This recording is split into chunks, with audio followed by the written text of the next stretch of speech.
Oh, it's been more than a minute. I had a heck of a week. In fact, actually, I had a heck of a since last Wednesday, and today's Monday.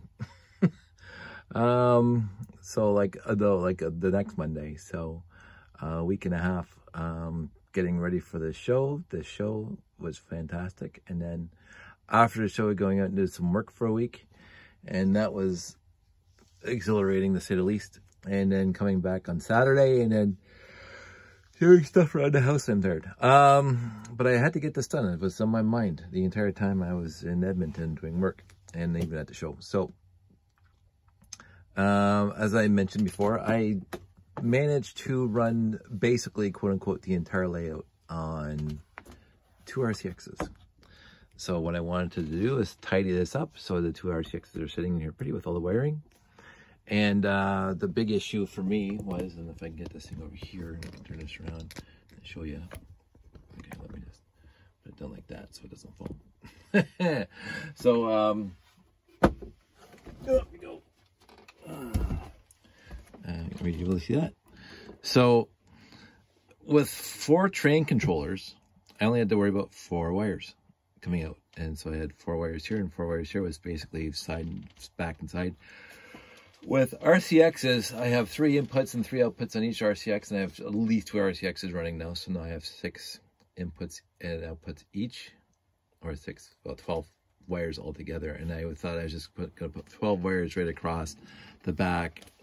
And I said, nah, that's too easy.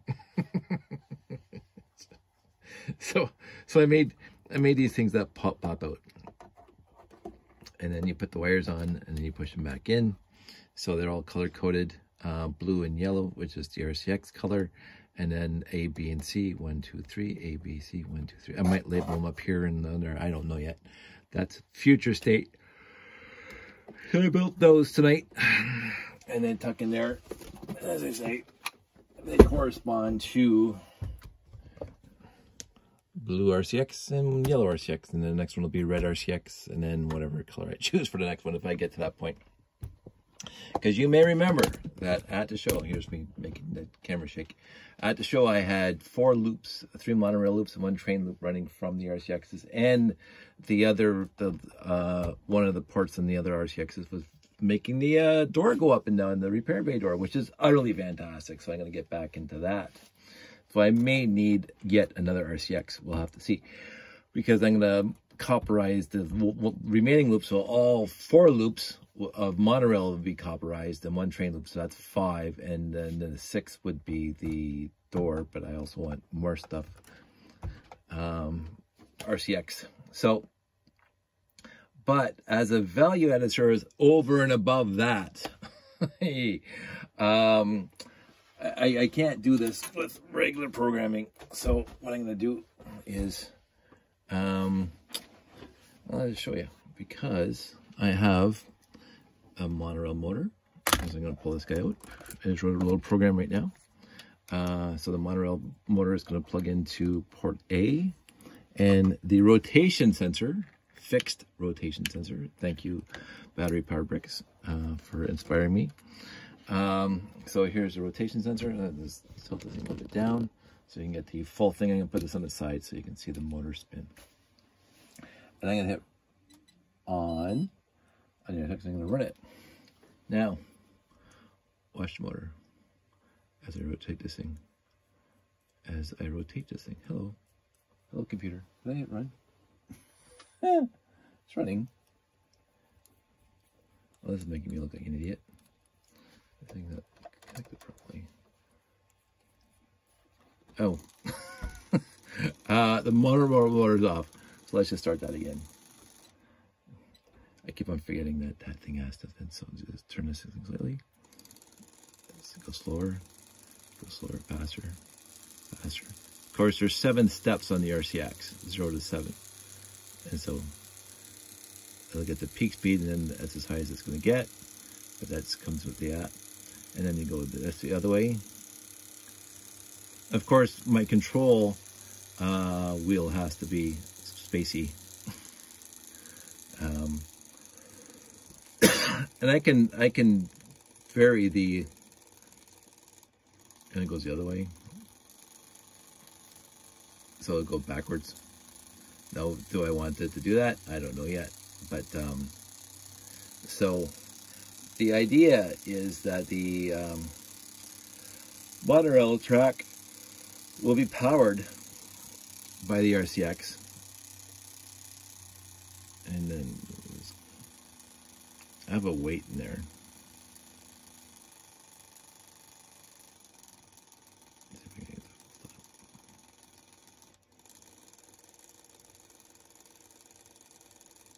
There we go. So, there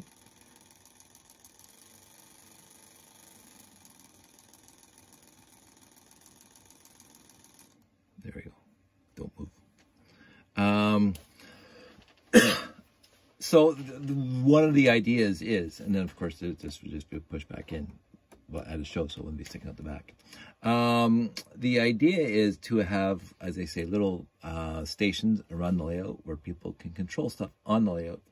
And this would be one such program. Now the problem is the rotation sensor does not work with a light sensor on the same port. A light sensor and a switch will absolutely work on the same port. A switch and a rotation sensor will work on the same port if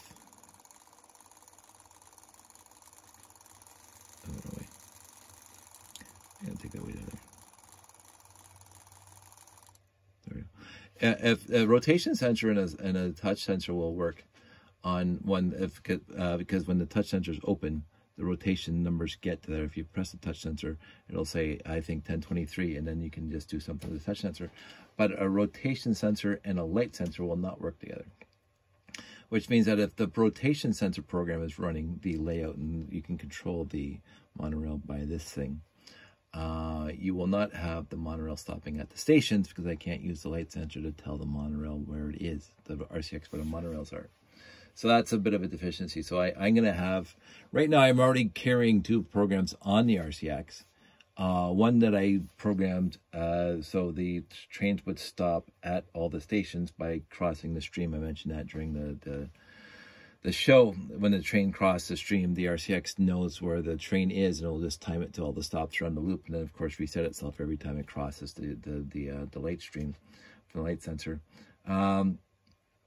I also wanted the trains, the monorails and the trains to be on 100% of the time during lights out, because I don't want it to stop. Because it looks really cool lit up and the trains are moving during lights out. So I already had program 1 and program 2 slot filled in the RCX. This might be program 3, where you can control the RCX or the monorail motor or the train motor just by turning a wheel, making it faster or slower. Now, whether or not I'm going to make like a stick shift or something like that, I think the speed is fine. Yeah, I'm going to get rid of that.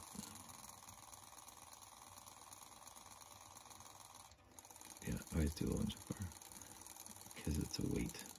There we go. So this is what I did today. Just experimenting. Now, this comes back out like that. You can take this off and take that off.